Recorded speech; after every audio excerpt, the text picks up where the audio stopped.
பிரியா கர்ப்பமாக இருந்தாள். இன்று தன் கருவில் வளரும் அந்த சிறு உயிரை காப்பாற்றுவதற்காக அந்த நகரத்தின் மிகப்பெரிய பணக்காரரும் மர்மமானவருமான ஒரு மனிதனின் அலுவலகத்தில் அவள் நின்று கொண்டிருந்தாள். வெளியே மழை பெய்து கொண்டிருந்தது. அவளுடைய இதயத்திலோ பயம், வலி மற்றும் இயலாமை எனும் புயல் வீசி கொண்டிருந்தது. அவளுக்கு முன்னால் அமர்ந்திருந்த அந்த நபர் ஒரு மெல்லிய புன்னகையுடன் அவளையே உற்று பார்த்து கொண்டிருந்தார். அவளது ஒவ்வொரு மூச்சிற்கும் அவர் விலை பேசுவது போல் இருந்தது. பிறகு அவர் தனது நாற்காலியில் பின்னால் சாய்ந்தபடி குளிர்ந்த குரலில் கூறினார், "நீ என்னுடன் சில இரவுகளை கழிக்க முடிந்தால் ஒருவேளை நான் உனக்கு உதவலாம்." இதை கேட்டதும் பிரியாவின் விரல்கள் நடுங்கின. அவளது பார்வை அறியாமலேயே தன் வயிற்றின் பக்கம் சென்றது. அங்கே அவளது குழந்தை பாதுகாப்பாக இருக்கும் என்ற நம்பிக்கையில் துடித்து கொண்டிருந்தது. அவளுடைய கண்களில் கண்ணீர் இருந்தது. ஆனால் அந்த கண்ணீருக்கு பின்னால் ஒரு ஆழமான ரகசியமும் மறைந்திருந்தது. ஏனென்றால் அவள் யாருக்கு முன்னால் நின்று கொண்டிருந்தாலோ அந்த மனிதன் அவளுக்கு முற்றிலும் அந்நியமானவன் அல்ல. அவருடைய குரல், அவருடைய பாணி, அவருடைய கண்களில் இருந்த அந்த குளிர்ச்சி, இவை அனைத்தும் எங்கோ அவளுடைய கடந்த காலத்துடன் மோதி கொண்டிருந்தன. ஒரு கணம் அவள் மனதில் ஒரு எண்ணம் தோன்றியது. இவர்தான் ஒரு காலத்தில் அவள் உயிருக்கு உயிராக நேசித்த அந்த மனிதரா? அல்லது இதெல்லாம் ஒரு ஆபத்தான விளையாட்டா? எல்லாவற்றையும் விட பெரிய கேள்வி அவள் இதயத்தை பிளந்தது. இந்த மனிதன் ஏன் அவளுக்கு உதவ விரும்புகிறான்? அவர் நிஜமாகவே ஒரு அந்நியனா? அல்லது ஒரு காலத்தில் யாருடைய பெயரால் அவள் நெற்றியில் குங்குமம் சூடிக்கொண்டாலோ அதே மனிதனா? தருணா? அல்லது அவளது கடந்த காலம், அவளது குழந்தை, அவளது உடைந்த உறவு ஆகியவற்றை பற்றி பிரியாவிற்கே தெரியாத ஏதோ ஒரு உண்மையை அறிந்தவரா? இப்போது அவளுக்கு 6வது மாதம் நடந்து கொண்டிருந்தது. இந்த நிலையில் அவளுக்கு மூச்சு விடுவதே மிகவும் சிரமமாக இருந்தது. ஒரு நீண்ட மூச்சை இழுத்துவிட்டு அவள் எழுந்தாள்.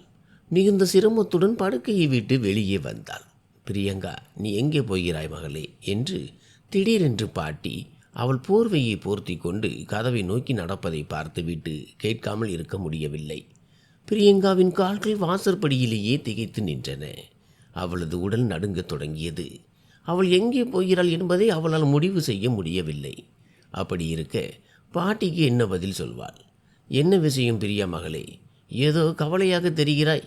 ஏதாவது உடம்பு முடியவில்லையா?" என்று அவளது நிலையை பார்த்து பாட்டி மிகுந்த கவலையுடன் கேட்டார். பிரியா ஒரு நீண்ட பெருமூச்சு விட்டாள். அவளது முகத்தில் பல வருடத்து களைப்பும் வலியின் ரேகைகளும் தெளிவாக தெரிந்தன. பாட்டி, "இன்னும் சற்று நேரத்தில் வந்து விடுகிறேன்" என்று மட்டும் சொல்லிவிட்டு தன் புடவையை சரியாக சுற்றி கொண்டு வாசற்படியை கடந்து சென்றாள். பாட்டி அவளையே பார்த்தபடி நின்றார். பிரியா எவ்வளவு மாறிவிட்டாள்! எப்போதும் சிரித்து பேசி எல்லோரையும் மகிழ்ச்சியாக வைத்திருக்கும் அந்த பெண் இன்று அவளிடம் நலம் விசாரிக்க கூட யாரும் இல்லாத நிலையில் இருந்தாள். பாட்டி அவளுக்காக மனதார வேண்டிக் கொண்டார். ஏனென்றால் பிரியா மிகவும் அப்பாவி என்பது அவருக்கு தெரியும். மறுபுறம் தன் கர்வத்தில் மூழ்கியிருந்த தருண் தனது அலுவலக தாழ்வாரத்தில் நடந்து சென்று கொண்டிருந்தான். மக்கள் மரியாதையுடன் எழுந்து நின்று அவனுக்கு வணக்கம் தெரிவித்தனர். அவன் யாருடைய பதிலையும் எதிர்பாராமல் நேராக தனது அறைக்கு சென்றான். கம்பீரமாக தன் நாற்காலியில் அமர்ந்ததும் அவனது தனிச் செயலாளர் சங்கர் அன்றைய தகவல்களை அவனிடம் சொல்லத் தொடங்கினான். தருண் லேப்டாப்பை திறந்து வேலை செய்து கொண்டே சங்கர் சொல்வதையும் கேட்டுக்கொண்டு இருந்தான். தருண் மிகப்பெரிய செல்வாக்குள்ள மனிதன். சற்றே கர்வமும் கொண்டவன். அவனை யாராலும் வெல்ல முடியாது. அவனிடம் எவ்வளவு செல்வமும் அந்தஸ்தும் இருந்ததோ அதே அளவிற்கு அவனது இதயம் கல்லை போல இரக்கமற்றதாக இருந்தது. "அனைத்து மீட்டிங்குகளையும் ரத்து செய்துவிடு சங்கர்" என்றான் தருண். நீண்ட நேரமாக மீட்டிங்குகளை பற்றி பேசி தொண்டை காய்ந்து போயிருந்த சங்கர் தருணின் இந்த வார்த்தைகளை கேட்டு அதிர்ச்சியில் கண்களை விரித்தான். "சரி சார், ஆனால்" என்று அவன் ஏதோ சொல்ல வந்தான். ஆனால் தருணின் கோபமான பார்வையை கண்டு பயந்து கண்களை தாழ்த்தி கொண்டான். "மிஸ்டர் சங்கர், என்ன சொல்கிறேனோ அதை மட்டும் செய்." "மன்னிக்கவும் சார்." "I am sorry." "எல்லா மீட்டிங்குகளையும் ரத்து செய் என்று சொன்னது உனக்கு கேட்கவில்லையா?" என்று குளிர்ந்த ஆனால் ஆபத்தான குரலில் சொல்லிக்கொண்டே அவன் லேப்டாப்பில் வேகமாக விரல்களை இயக்கினான். அப்போது கதவு படாரென்று திறக்கப்பட சேரன் உள்ளே நுழைந்தார். தருண் அவரை ஒரு முறை பார்த்தான். சற்றே பின்னால் சாய்ந்து நாற்காலியில் அமர்ந்தான். அவர் வருவார் என்று அவன் ஏற்கனவே காத்திருந்தது போல இருந்தது. என் மகளை நிராகரிக்க உனக்கு எவ்வளவு தைரியம் என்று சேரன் ஆத்திரத்தில் கத்தினார். ஆனால் முன்னால் அமர்ந்திருந்த தருண் மிகவும் நிதானமாக இருந்தான். என் மகளை தள்ளிவிட்டு ஏதோ ஒரு தரம் குறைந்த பெண்ணுக்காக உங்கள் நாவை கட்டுப்படுத்துங்கள் அங்கிள் என்று தருண் திடீரென்று கோபத்துடன் தன் இடத்தில் இருந்து எழுந்து நின்றான். சேரன் ஒரு கணம் மௌனமானார். யாரை தரம் குறைந்தவள் என்று சொல்கிறீர்கள் என்று கேட்டவாறே நாற்காலியை பின்னால் தள்ளிவிட்டு சேரனை நோக்கி தருண் நடந்தான். அவன் உயரமான கட்டுமஸ்தான உடல் அமைப்பு கொண்ட பார்க்கவே பயங்கரமான மற்றும் கோபக்கார மனிதன். அவனுக்கு முன்னால் சாதாரணமாகவே யாரும் நிற்க முடியாது. அப்படி இருக்கையில் இவரால் எப்படி நிற்க முடியும்? இருப்பினும் தன் மகள் ஸ்ரேயாவின் பிடிவாதத்திற்காக அவர் இங்கே வந்திருந்தார். என் பார்வையில் அந்த பெண் தரம் குறைந்தவள்தான். அவளுக்காகத்தான் நீங்கள் இங்கே என் அலுவலகத்திற்கு வந்து ரகளை செய்கிறீர்கள் என்று தருண் பற்களை கடித்தபடி கூறினான். தருண் என்று அவர் அலறினார். சத்தத்தை குறை என்று விரலை உயர்த்தி எச்சரித்தான் அவன். அவனது கோபம் எதிரில் இருப்பவரை துண்டு துண்டாக கிழித்து விடுவது போல இருந்தது. என் பேச்சு முடிந்துவிட்டது, இப்போது நீங்கள் கிளம்பலாம் என்று சொடுக்கு போட்டு வெளியே செல்லும் வழியை காட்டினான். நீ வருத்தப்படுவாய் தருண் என்று அவர் பற்களை கடித்தபடி சொன்னார். நீங்களாக போகிறீர்களா அல்லது காவலாளிகளை அழைக்கட்டுமா என்று புருவத்தை சுருக்கி அவன் ஒரு அடி முன் வைக்க சேரன் வெளியேறினார். தருண் ஒரு நீண்ட பெருமூச்சு விட்டு கண்களை மூடி தன் கோபத்தை கட்டுப்படுத்தினான். அதே சமயம் வெளியே வந்த சேரன் கோபத்துடன் லிஃப்டை நோக்கி நடந்தார். அப்போது லிஃப்டில் இருந்து வெளியே வந்த ஒரு பெண்ணை பார்த்ததும் அவர் ஒரு கணம் நின்றார். அந்த பெண் தன்னை நன்றாக போர்த்தி இருந்தாள். முகம் கூட மறைக்கப்பட்டிருந்தது. அவர் அவளிடம் ஏதோ கேட்க முற்படுகையில் திடீரென அவரது அலைபேசிக்கு அழைப்பு வர லிஃப்டும் மூடிக்கொண்டது. தருண் ஒரு பெருமூச்சு விட்டு தன்னை சமாளித்து கொண்டான். இங்கே தைரியத்தை வரவழைத்து கொண்டு பிரியா வரவேற்பு அறைக்குள் வந்தாள். நான் தருணை பார்க்க வேண்டும் என்றாள். உங்களுக்கு அனுமதி இருக்கிறதா என்று அங்கே அமர்ந்திருந்த ராதா தொழில்முறை பாணியில் கேட்டாள். இல்லை, ஆனால் அவரிடம் தயவு செய்து சொல்லுங்கள், நான் அவரை பார்ப்பது மிக அவசியம் என்று பிரியா தவிப்புடன் கூறினாள். அவளுக்கு பிரசவ நேரம் வந்துவிட்டது போன்ற ஒரு உணர்வு ஏற்பட்டது. ஆனால் அவளுக்கு இப்போதுதான் 7வது மாதமே தொடங்கியிருந்தது. சில நொடிகள் ராதா அவளை உச்சி முதல் பாதம் வரை பார்த்தாள். முன்னால் புடவையில் சுற்றியபடி நின்றிருந்த அந்த பெண்ணை பார்த்து அவள் மீது ஒருவித இரக்கம் பிறந்தது. அவள் தன்னை முழுமையாக மூடி மறைத்திருந்தாலும் அவள் கர்ப்பமாக இருப்பது தெளிவாக தெரிந்தது. சரி, நீங்கள் காத்திருங்கள், நான் சாரிடம் கேட்டு வருகிறேன் என்று சொல்லிவிட்டு அவள் தருணின் அறையை நோக்கி நடந்தாள். அனுமதி பெற்று உள்ளே நுழைந்தவள், சார், ஒரு பெண் வந்திருக்கிறார், உங்களை பார்க்க வேண்டும் என்கிறார் என்றாள். எனக்கு இப்போது யாரையும் பார்க்க விருப்பமில்லை என்று எதையும் கேட்காமலேயே அவன் கராராக சொன்னான். சார், அவள் கர்ப்பமாக இருக்கிறாள் என்று ராதா பதற்றத்துடன் சொன்னாள். அதற்கு நான் என்ன உனக்கு டாக்டராக தெரிகிறேனா? ஏற்கனவே கோபத்தில் இருந்த தருணின் ரத்தம் கொதித்தது. மன்னிக்கவும் சார் என்று அவள் திரும்ப முற்பட்டாள். கேள், ஏதோ ஒரு உணர்வு அவனை தடுத்தது. ஒருவேளை ஏதோ கட்டாயத்தில் இருப்பாள் போல. கொஞ்சம் பணம் கொடுத்து அவளை இங்கிருந்து அனுப்பிவிடு என்று தருண் பிஸியாக இருந்தபடியே சொன்னான். அவன் ஒரு பிரபல நபராக கருதப்பட்டான். அவனது ஆளுமையும் அந்தஸ்தும் அவனை கூட்டத்திலிருந்து தனித்து காட்டின. அது மட்டுமின்றி ஓய்வு நேரங்களில் அவன் மாடலிங்கும் செய்து வந்தான். அதனால் அடிக்கடி பெண்கள் அங்கு வருவது வழக்கம். ஆனால் ஒரு கர்ப்பிணி பெண் அவனது அலுவலகத்திற்கு வருவது இதுவே முதல் முறை. தருண் யோசனையில் ஆழ்ந்தான். மிஸ் ராதா, அந்த பெண் தன் பெயர் என்ன என்று சொன்னாள் என்று ராதா வெளியே செல்லும்போது தடுத்து கேட்டான். சார், நான் பெயர் கேட்கவில்லை. அவள் நிலைமை சரியில்லை என்று தோன்றியது, அதனால் தான் உடனடியாக உங்களிடம் வந்தேன் என்றாள். ராதாவின் இந்த பதிலால் தருண் குழப்பமடைந்தான். ஒரு காரியம் செய், அவளை உள்ளே வர சொல், யார் வந்திருக்கிறார்கள் என்று பார்க்கிறேன் என்று ஏதோ யோசித்தபடி கூறிவிட்டு மீண்டும் லேப்டாப்பில் மூழ்கினான். சிறிது நேரத்திற்கு பிறகு கதவருகே யாரோ வரும் சத்தம் கேட்டது. உள்ளே வா என்று பதில் கிடைத்ததும் பிரியாவின் தைரியம் அவளை கைவிடுவது போல இருந்தது. இருப்பினும் மிகுந்த துணிச்சலை வரவழைத்து கொண்டு அவள் உள்ளே அடியெடுத்து வைத்தாள். முழுதாக 8 மாதங்களுக்கு பிறகு அவள் அவனை நேருக்கு நேர் பார்க்கிறாள்.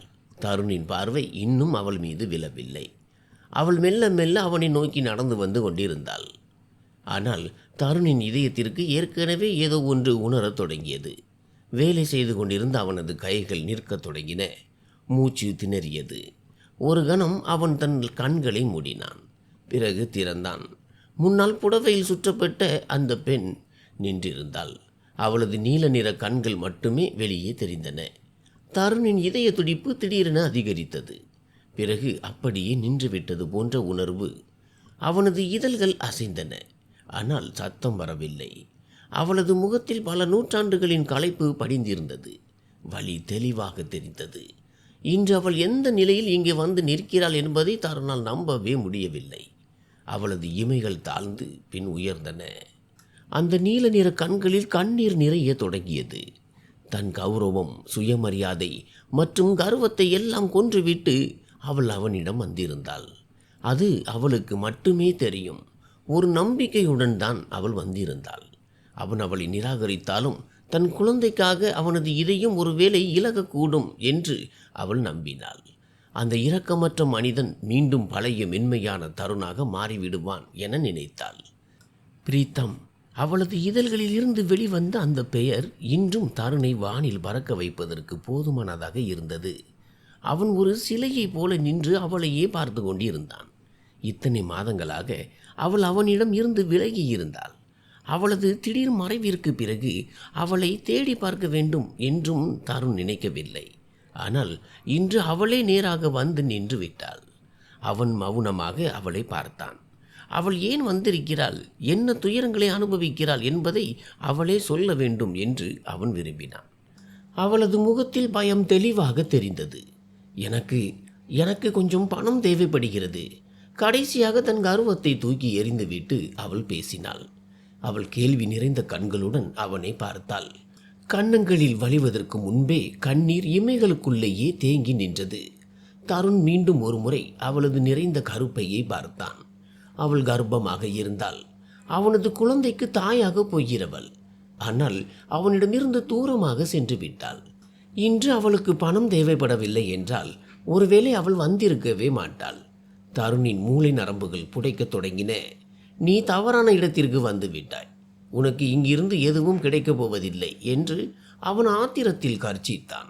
பிரியாவின் முகத்தில் அதிர்ச்சி பரவியது. தான் ஏதோ தவறாக கேட்டுவிட்டோமோ என்று அவளுக்கு தோன்றியது. அவனால் எப்படி இப்படி பேச முடிந்தது? அவள் இப்போதும் அவனது மனைவிதானே. அவனது குழந்தைக்கு தாயாக போகிறவள். அந்த குழந்தையை இந்த உலகிற்கு பாதுகாப்பாக கொண்டு வரத்தான் அவனிடம் பணம் கடன் கேட்க வந்திருந்தாள். ஆனால் அவன் மறுத்துவிட்டான். அவன் இன்றும் அதே பழைய இரக்கமற்ற தருண்தான் என்பது நிரூபணமாகிவிட்டது. அவளுக்கே தெரியாமல் கண்ணீர் கன்னங்களில் வழிந்து தரையில் விழுந்தது. என்னை மன்னித்து விடு. இதற்கு மேல் தன்னை தானே உடைத்துக்கொள்ள அவளால் முடியவில்லை. முந்தானையால் முகத்தை நன்றாக மறைத்து கொண்டு ஒரு நீண்ட மூச்சை இழுத்துவிட்டு கதவை நோக்கி நடந்தாள். அப்போது திடீரென அவளுக்கு கடுமையான தலை சுற்றல் ஏற்பட்டது. சுவரை பிடித்தபடி அப்படியே நின்றாள். அவள் மூச்சு வாங்க தொடங்கினாள். இப்போது அவள் முற்றிலும் சோர்ந்து போயிருந்தாள். அவளுக்கு யாராவது ஒருவரின் உதவி தேவைப்பட்டது. தலை சாய்த்து அழுவதற்கு ஒரு தோள் தேவைப்பட்டது. நில் என்று தருண் அவளை அழைத்தான். அவள் தள்ளாடும் பாதங்களுடன் அவன் பக்கம் திரும்பினாள். அவன் தன் இடத்தில் இருந்து எழுந்து நின்றான். அவளுக்கு மிக அருகில் வந்தான். எவ்வளவு அருகில் என்றால் இருவரின் மூச்சு காற்றும் ஒருவரை ஒருவர் தீண்டும் அளவிற்கு. இதய துடிப்பு கட்டுப்பாட்டை மீறிய போது தருண் கண்களை மூடிக்கொண்டான். இந்த நேரத்தில் அவளுக்கு முன்னால் உறுதியாக நிற்கும் நிலையில் அவன் இல்லை. இத்தனை நாட்களின் பிரிவிற்கு பிறகும் அவளது அதே நறுமணம் அவனை உள்ளுக்குள் உலுக்கியது. இந்த உலகில் தன்னை உச்சி முதல் பாதம் வரை ஆட்டி படைக்கக்கூடிய ஒரே பெண் இவள் மட்டும்தான் என்பதை அவன் உணர்ந்திருந்தான். அவளை தன் காதலால் எதையும் செய்ய வைக்க முடியும். உனக்கு பணம் வேண்டும், அப்படித்தானே? அதற்கு பதிலாக எனக்கு உன்னிடம் இருந்து ஒன்று வேண்டும் என்று ஒரு வியாபாரியைப் போல அவன் குரல் மாறியது. பிரியாவின் கண்களில் பயம் நிழலாடியது. குழந்தையை மட்டும் நான் தரமாட்டேன். அவளது வார்த்தைகள் வேகமாகவும் அதே சமயம் துணிச்சலாகவும் இருந்தன. தருண் லேசாக புன்னகைத்தான். எனக்கு குழந்தையும் வேண்டாம். அவனது பேச்சால் அவளுக்கு ஒரு நிமிடம் நிம்மதி கிடைத்தாலும் மறுபுறம் இதயம் கொடூரமாக உடைந்தது. தன் குழந்தையிடம் அவன் எப்படி இவ்வளவு அக்கறையற்று இருக்க முடிகிறது? இருப்பினும் இது ஒன்றும் அவளுக்கு புதிய விஷயம் அல்ல. 6 மாதங்களுக்கு முன்பே அவன் இப்படித்தான் மாறி போயிருந்தான். பிரியா தன்னை தானே சமாதானப்படுத்தி கொண்டாள். பிறகு அவனுக்கு என்ன வேண்டும்? அவள் கேள்வி நிறைந்த கண்களுடன் அவனை பார்த்தாள். அவளிடம் கொடுப்பதற்கு இப்போது என்னதான் இருந்தது? தருண் அவளை உச்சி முதல் பாதம் வரை ஒரு ஆழ்ந்த பார்வையால் அளவெடுத்தான். உன் ஒவ்வொரு இரவும் என்னுடன் கழிய வேண்டும் என்று அவன் சற்றே குனிந்து அவளது காதருகே மெதுவாக சொன்னான். பிரியாவின் முகம் அடுத்த கணமே சிவந்து போனது. அவனது பேச்சின் அர்த்தம் அவளுக்கு நன்றாகவே புரிந்தது. அவள் அவனுடன் வெறும் 3 மாதங்கள் மட்டுமே வாழ்ந்திருந்தாள். ஆனால் அந்த 3 மாதங்களில் தன் காதலை அவள் மீது பொழியாத ஒரு இரவை கூட அவன் கடக்க விட்டதில்லை. அவளை தன் கரங்களில் அணைக்காமல் அவனால் உறங்கவே முடியாது. இந்த 6 மாதங்களில் அவன் தன்னை எப்படி கட்டுப்படுத்தி கொண்டிருந்தானோ பிரியா அதை நினைத்து பார்த்தாள். அவனை சகித்து கொள்வது அவ்வளவு எளிதல்ல. மூச்சு விடுவதற்கு கூட அவன் அவகாசம் கொடுக்க மாட்டான். அப்படிப்பட்ட ஒரு கொடூரமானவன் அவன். எனக்கு நேரமாகிறது, நான் போக வேண்டும் என்று அவனை பார்க்காமல் தவிக்க தொடங்கினாள். தருண் அவளது இருபுறமும் சுவற்றில் கைகளை ஊன்றி அவளை வழிமறைத்தான். இது ஒன்றும் மோசமான வியாபாரம் இல்லையே. உனக்கு எவ்வளவு பணம் வேண்டுமோ அவ்வளவு கிடைக்கும். அதற்கு பதிலாக நீ என்னுடன் இரவுகளை கழிக்க வேண்டும், முன்பே போலவே என்று கண்ணிமைக்காமல் அவளையே பார்த்து கொண்டிருந்தான். திடீரென்று பிரியாவின் வயிற்றில் ஒரு வலி அலை வீசியது. தன்னை அறியாமல் அவனது கைகளை பற்றி கொண்டு பலமாக மூச்சு விட தொடங்கினாள். எத்தனையோ இரவுகள் அவள் இதே வழியில் துடித்து கொண்டிருந்தாள். இன்று தன் பிள்ளைக்காக அதே பிள்ளையின் தந்தையிடமே தன்னை தானே பேரம் பேசி கொண்டிருந்தாள். அவளது வழியை பார்த்து தருணின் இதயமும் துடித்தது. ஆனால் அதை இப்போது அவன் வெளிக்காட்ட தயாராக இல்லை. அவளும் அவனை தவிக்க விட்டு தானே சென்றிருந்தாள். என் மனம் திருப்தி அடையும் வரை உன்னை விடமாட்டேன். அது ஒரு இரவிலேயே நடக்கலாம், அல்லது பல இரவுகள் ஆகலாம். நீ என் அணைப்பிலேயே காலத்தை கழிக்க வேண்டும். எதிரில் நிற்கும் பெண் விரைவில் தன் முடிவை சொல்ல வேண்டும் என்று தருண் விரும்பினான். அப்போதுதான் அவளது வலியை அவனால் சீக்கிரம் போக்க முடியும். அந்த இரக்கமற்ற மனிதனின் நெஞ்சில் தன் வலது கையை வைத்து பிரியா ஒரு நிமிடம் நின்றாள். எனக்கு சம்மதம் என்று மெதுவாக சொன்னாள். அப்போது அவளது இதழ்கள் தருணின் நெஞ்சில் உரசின. தருண் புன்னகைத்து கொண்டே ஒரு நீண்ட மூச்சை இழுத்துவிட்டு சற்றென்று அவளை தன் கைகளில் ஏந்தி கொண்டான். இருவரின் கண்களும் ஒன்றை ஒன்று சந்தித்தன. அவள் தன் வயிற்றை பிடித்தபடி வலியால் துடித்து கொண்டிருந்தாள். தருண் அவளது பலவீனத்தை நன்கு அறிந்திருந்தான். மெதுவாக குனிந்து அவளது நெற்றியில் முத்தமிட்டான். சுட்டெரிக்கும் வெயிலில் அலைபவனுக்கு திடீரென்று ஒரு குளிர்ந்த நிழல் கிடைத்தது போல தருணின் அணைப்பில் பிரியாவிற்கு ஒரு நிம்மதி கிடைத்தது. ஒரு நொடி கூட தாமதிக்காமல் அவளை தூக்கி கொண்டு அவன் வெளியேறினான். அடுத்த சில நிமிடங்களில் அவர்கள் நகரத்தின் மிகப்பெரிய மருத்துவமனையில் இருந்தனர். பிரியா உடனடியாக அவசர சிகிச்சை பிரிவில் அனுமதிக்கப்பட்டாள். தருண் மிகுந்த கவலையில் இருந்தான். பதற்றத்தில் அவனது உடல் நடுங்கியது. பிரியாவிற்கோ அல்லது அவளது குழந்தைக்கோ ஏதேனும் நேர்ந்து விட்டால் அவன் என்ன செய்வான்? இவ்வளவு மோசமான நிலையில்தான் அவள் அவனிடம் திரும்பி வந்திருந்தாள். இப்போது அவன் தன் மீதும் தன் விதியின் மீதும் மிகுந்த கோபத்தில் இருந்தான். சார், இந்த தாள்களில் கையெழுத்திடுங்கள். நோயாளிக்கும் உங்களுக்கும் என்ன உறவு? அவர் உங்கள் மனைவியா என்று நர்ஸ் அவசரமாக கேட்டார். ஆமாம், என் மனைவிதான் என்று கராரான குரலில் பதிலளித்தான். அவனது குரல் கரகரப்பாக இருந்தது. சார், நோயாளியின் நிலைமை மிகவும் கவலைக்கிடமாக உள்ளது. இப்போதுதான் 8வது மாதம் தொடங்கியிருக்கிறது. ஆனால் அதற்குள்ளேயே குழந்தை பிறக்க போகிறது. எங்களுக்கு வேறு வழி இல்லை. நாங்கள் இப்போதே பிரசவம் பார்த்தாக வேண்டும். பிரசவத்தை பற்றி கேட்டதும் தருண் அதிர்ச்சி அடைந்தான். மருத்துவர் உள்ளே செல்ல முயன்ற போது தருண் அவரை பின்தொடர்ந்து சென்று, என் மனைவிக்கும் குழந்தைக்கும் எதுவும் நேரிடக்கூடாது என்று பாறை போன்ற உறுதியான குரலில் எச்சரித்தான். கடவுளிடம் வேண்டிக் கொள்ளுங்கள், எல்லாம் நன்மையாக நடக்கும் என்று மருத்துவர் அவருக்கு ஆறுதல் கூறிவிட்டு உள்ளே சென்றார். தருண் நிலைகுலைந்து போனான். மருத்துவமனையில் இருந்த கோவிலுக்கு சென்று கைகளை கூப்பி நின்றான். ஆண் குழந்தை பிறந்தால் பிரதீப் என்று பெயரிடுவோம் என்று பிரியா ஒரு முறை காதலுடன் வெட்கப்பட்டு சொன்னது அவனுக்கு நினைவிற்கு வந்தது. பெண் குழந்தை பிறந்தால் நீங்களே பெயர் வையுங்கள். பெண் குழந்தைகள் எப்போதும் தந்தைக்கு நெருக்கமானவர்கள் என்று அவள் சொன்னதும் அவன் நினைவில் நிழலாடியது. அவன் பழைய நினைவுகளில் மூழ்கி முணுமுணுத்தான். பிறகு வானத்தை பார்த்து, கடவுளே, நீ எனக்கு மகனை தருவாயா அல்லது மகளையா என்று எனக்கு தெரியாது. ஆனால் அவர்களுக்கு ஆயுளையும் ஆரோக்கியத்தையும் மட்டும் கொடுத்து விடு என் மனைவி இத்தனை நாட்களுக்கு பிறகு எனக்கு மீண்டும் கிடைத்துள்ளாள். இறைவா, அவளை என்னிடமிருந்து பிரித்து விடாதே என்று வேண்டினான். அவன் பிரியாவிடம் கடுமையான வார்த்தைகளை பேசியிருந்தாலும் உண்மை முற்றிலும் வேறானது. இன்றும் அவன் அவள் மீது உயிரையே வைத்திருந்தான். அவன் மீண்டும் மருத்துவமனை தாழ்வாரத்திற்கு வந்தபோது அவனுக்கு மகன் பிறந்திருக்கும் நற்செய்தி கிடைத்தது. குழந்தை மிகவும் பலவீனமாக இருப்பதால் இப்போதைக்கு இன்குபேட்டரில் வைக்கப்பட்டுள்ளது. பிரசவத்தின் போது சில சிக்கல்கள் ஏற்பட்டு விட்டன. அதன் காரணமாகவே இப்படி செய்ய வேண்டியதாயிற்று. விரைவில் குழந்தையை தாய் தந்தையிடம் ஒப்படைத்து விடுவோம் என நம்புகிறோம். தருணின் இதயம் தன் மனைவிக்காக துடித்தது. என் பிரியா, கவலைப்படாதீர்கள், அவர் இப்போது நலமாக இருக்கிறார். இன்னும் சற்று நேரத்தில் நினைவு திரும்பிவிடும். அதன் பிறகு நீங்கள் அவரை பார்க்கலாம் என்று மருத்துவர் அவனுக்கு ஆறுதல் கூறினார். அப்போது தருண் தன் கடந்த காலத்தில் மூழ்கத் தொடங்கினான். உன் அப்பாவை கொன்றவனின் மகளை நீ எப்படி திருமணம் செய்து கொள்ளலாம்? தருண், நீ அவளை விட்டே ஆக வேண்டும். அந்த பெண்ணின் நெற்றியில் விவாகரத்து எனும் கரை படிவதே அவளுக்கு சரியான தண்டனையாக இருக்கும். வாக்கு கொடு தருண், உன் அப்பாவின் மரணத்திற்கு அந்த பெண்ணிடம் பழி வாங்குவேன் என்று எனக்கு வாக்கு கொடு. அன்று இரவு அவர்களின் கையை பிடித்து அவன் வாக்கு கொடுத்திருந்தான். ஆனால் தான் மீண்டும் அறைக்கு திரும்பும்போது பிரியா அங்கு இருக்க மாட்டாள் என்று அவன் நினைக்கவில்லை. அவள் எப்போது அந்த மாளிகையை விட்டு வெளியேறினாள் என்பது இன்று வரை தருணிற்கு தெரியாது. அதை அவன் கண்டுபிடிக்கவும் முயற்சி செய்யவில்லை. இதுதான் காரணம். அமைதியாக 7 மாதங்கள் கடந்துவிட்டன. அவளை தேடவோ அவளது பிரிவை உணரவோ அவன் முயலவில்லை. குறைந்தபட்சம் உலகத்திற்கு அப்படித்தான் காட்டிக்கொண்டான். உண்மையில் இருவரின் இருப்பு அல்லது இழப்பை பற்றி கவலைப்படாத ஒரு கல் நெஞ்சக்காரனாக அவன் எப்படி மாற்றிக்கொண்டிருக்கிறான் என்பது அவனது இதயத்திற்கு மட்டுமே தெரியும். மருத்துவர் அவனிடம் பிரியாவை பார்க்க அனுமதிக்கும் வரை அவன் அங்கேயே அமர்ந்திருந்தான். அவன் மிகவும் மெதுவாக கதவை திறந்து உள்ளே நுழைந்தான். பிரியா மயக்க நிலையில் இருந்தாள்.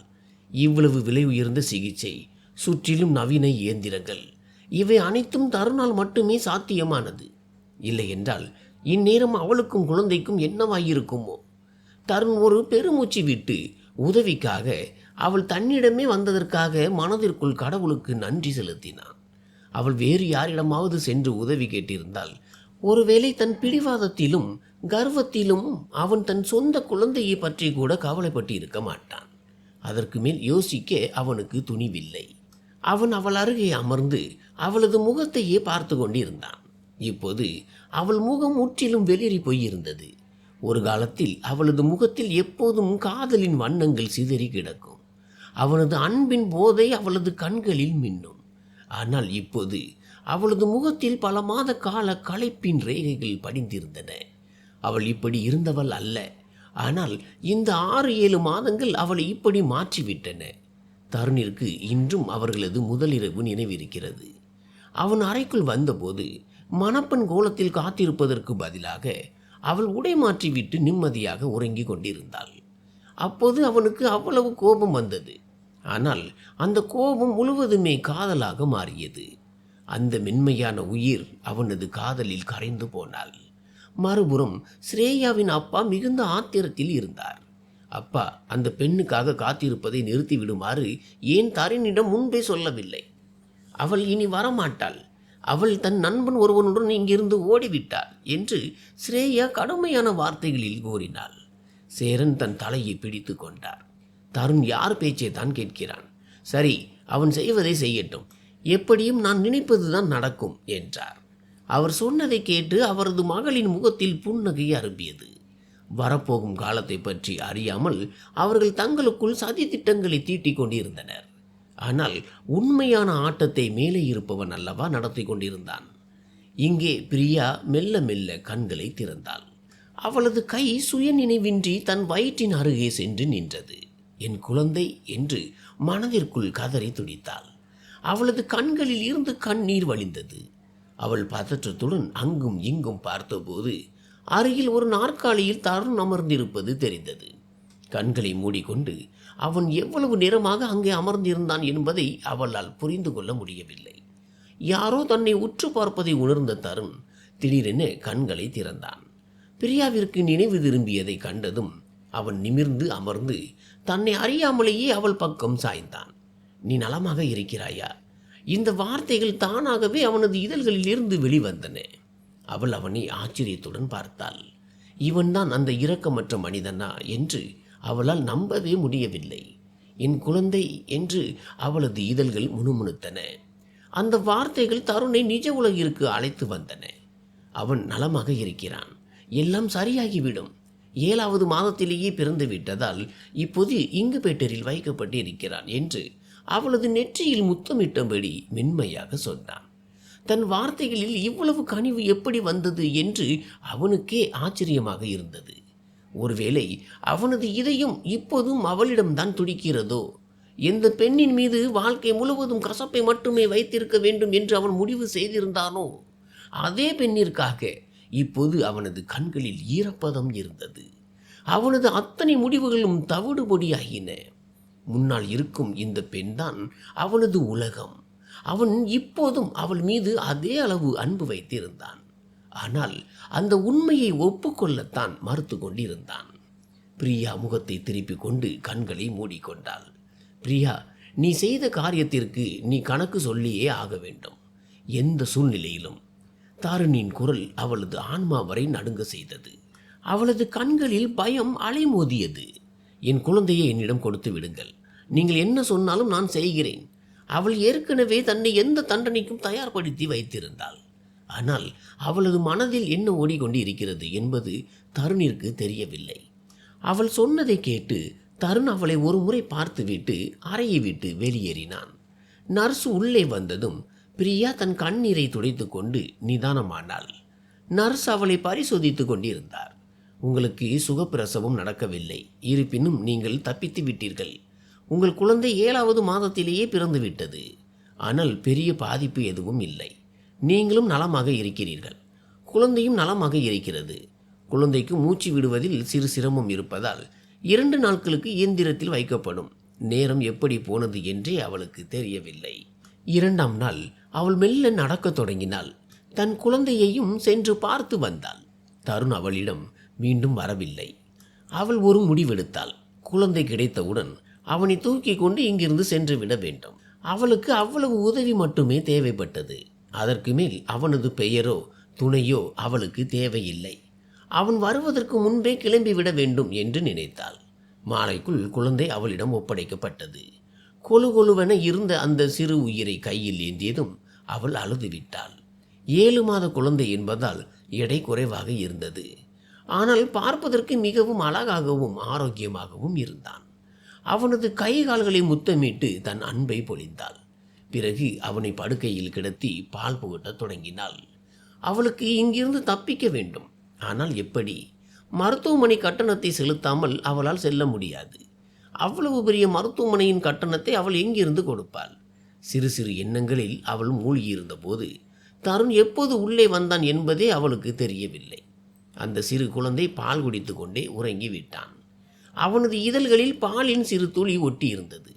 தாயின் இந்த அஜாக்கிரதையை பார்த்த தருண் கோபத்துடன் அவள் முன்னால் வந்தான். அவளது சால்வையை சரி செய்துவிட்டு தன்னை மீறிய ஆவலோடு குழந்தையை தன் மடியில் ஏந்தி கொண்டான். அவள் திடுக்கிட்டு நினைவு திரும்பினாள். என் குழந்தை என்று சொல்லி நிமிர்ந்து பார்த்தவள் தருணை கண்டதும் அமைதியானாள். தருணின் கடுமையான பார்வை அவள் மீது இருந்தது. நினைவிருக்கட்டும், இது ஒன்றும் வீடு கிடையாது. இங்கே இவ்வளவு அஜாக்கிரதையாக உட்கார்ந்திருக்கிறாயே என்று புருவத்தை சுருக்கி கூறினான். பிரியா உடனடியாக தன்னை மறைத்து கொண்டாள். வெட்கத்தால் அவளது கண்கள் தாழ்ந்தன. தருண் குழந்தையை தன் நெஞ்சோடு அணைத்து பால் செரிமானமாவதற்காக மெதுவாக தட்டி கொடுத்தான். இங்கே வருவதற்கு முன்பே சிறு குழந்தைகளை எப்படி பராமரிப்பது என்ற வழிமுறைகளை அவன் பார்த்திருந்தான். பிரதீப், என் செல்லமே என்று அன்புடன் அவனது கன்னத்தில் முத்தமிட்டான். அவன் குழந்தைக்கு பெயரும் சூட்டியிருந்தான். தருண் சூட்டிய அந்த பெயர் பிரியாவிற்கு மிகவும் பிடித்திருந்தது. அவளது இதயம் மகிழ்ச்சியால் நிறைந்தது. அவனுக்கு அந்த பெயர் இன்னும் நினைவிருப்பது அவளுக்கு நெகிழ்ச்சியை தந்தது. எல்லாவற்றிற்கும் மேலாக குழந்தையின் மீது அவன் காட்டும் அன்பு. அவன் இரவுகளை பற்றித்தான் பேரம் பேசினான். ஆனால் தன் மகனுக்காக உயிரையே கொடுக்க தயாராக இருந்தான். பிரதீப் உறங்கிய பிறகு அவன் குழந்தையின் நெற்றியில் முத்தமிட்டான். அவனை பிரியாவின் மடியில் கிடத்திவிட்டு தானும் மறுபுறம் அமர்ந்தான். அப்போது நர்சு உள்ளே நுழைந்தார். பிரியாவை முழுமையாக பரிசோதித்த பிறகு அன்றே அவள் வீட்டிற்கு செல்லலாம் என்று கூறிவிட்டார். பிரியாவின் இதயம் ஒரு கணம் நின்று துடித்தது. அவளுக்கு தருணுடன் செல்ல விருப்பமில்லை. வீட்டில் பாட்டி கவலைப்பட்டு கொண்டு இருப்பார் என்பது அவளுக்கு தெரியும். அதனால் மருத்துவமனை போனில் இருந்தே பாட்டிக்கு தன் நிலையை தெரிவித்து விட்டாள். மறுபுறம் தருண் ஒரு ஜின்னை போல அவளை சுற்றியே வட்டமிட்டு கொண்டிருந்தான். அவன் வெளியேறுவதற்கான தாள்களில் கையெழுத்திட்டு கொண்டிருந்தான். பிரியா தன் சிறுவன் பிரதீப்பை மடியில் ஏந்தியபடி அவன் அருகே நின்றிருந்தாள். அங்கிருந்து எப்படி தப்பிப்பது என்று அவளுக்கு புரியவில்லை. அப்போது தருண் பிரதீப்பை அவளது மடியில் இருந்து வாங்கி தன் நெஞ்சோடு அணைத்து கொண்டான். உறுதியான நடையுடன் நுழைவாயிலை நோக்கி நடந்தான். பிரியாவால் எதுவும் செய்ய முடியவில்லை. அவளால் முடிந்தால் தன் குழந்தையை திரும்ப பெற்றுக்கொண்டு அங்கிருந்து மறைந்து போயிருப்பாள். ஆனால் தருணின் மௌனம் அவனுக்குள் ஒரு பெரிய புயல் வளர்ந்து கொண்டிருப்பதை உணர்த்தியது. அவர்கள் வாகன நிறுத்துமிடத்திற்கு வந்ததும் டிரைவர் உடனடியாக காரை கொண்டு வந்தார். தருண் அவரிடம் மெதுவான குரலில் ஏதோ பேசினான். பிறகு பின் இருக்கையின் கதவை திறந்தான். பிரியா மௌனமாக சென்று அமர்ந்தாள். அவளுக்கு பின்னால் தருணும் பிரதீப்பை ஏந்தியபடி அமர்ந்தான். டிரைவர் கவனமாக காரை செலுத்தினார். தருண் தன் மகனை பார்ப்பதிலேயே மூழ்கியிருந்தான். ஆனால் பிரியாவிற்கு அவனது இந்த மாற்றமடைந்த குணம் விசித்திரமாக தோன்றியது. ஏனென்றால் 2 நாட்களுக்கு முன்பு அவள் உதவி கேட்டு வந்தபோது அவனது பேச்சில் பிரதீப்பின் பெயர் கூட இல்லை.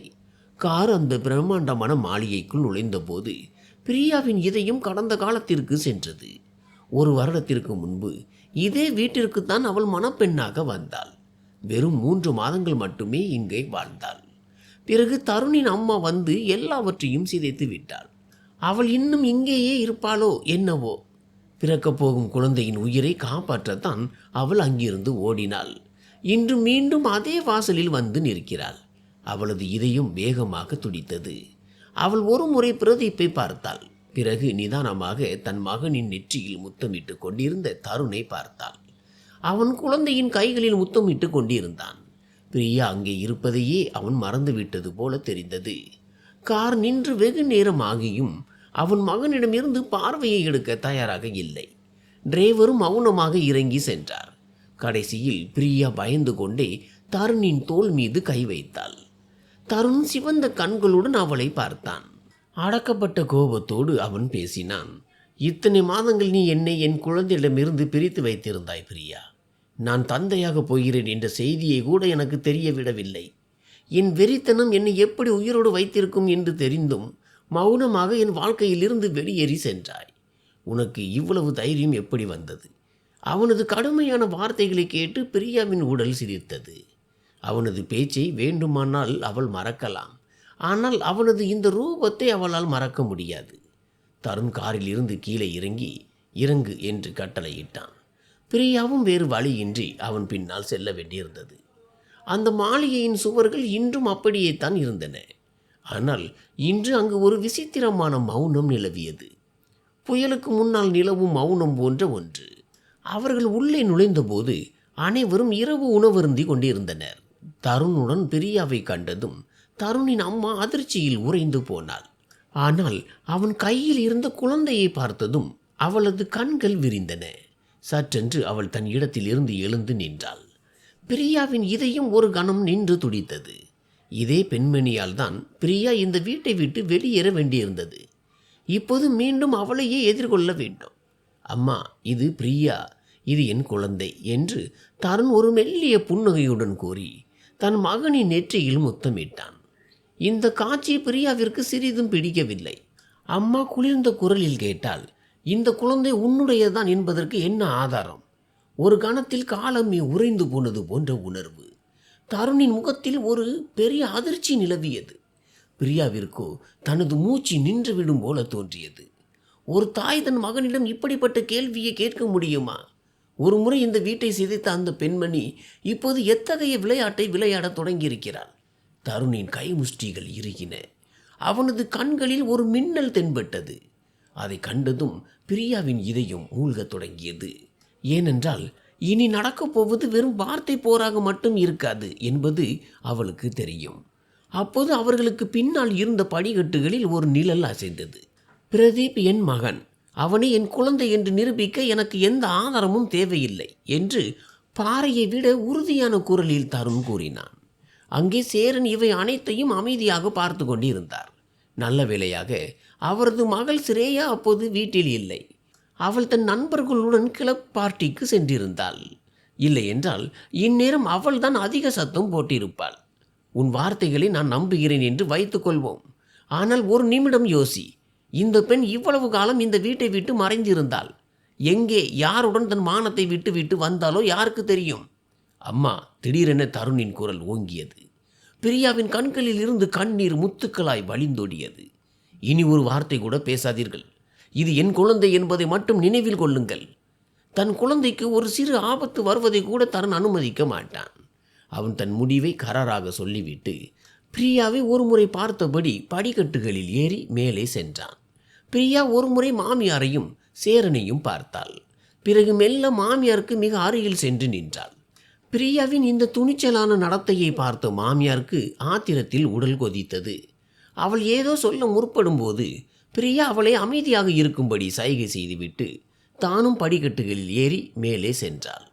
முன்பு அவள் தனியாக இருந்தபோது பயந்தாள். தன் குழந்தையை காப்பாற்றத்தான் அங்கிருந்து ஓடினாள்.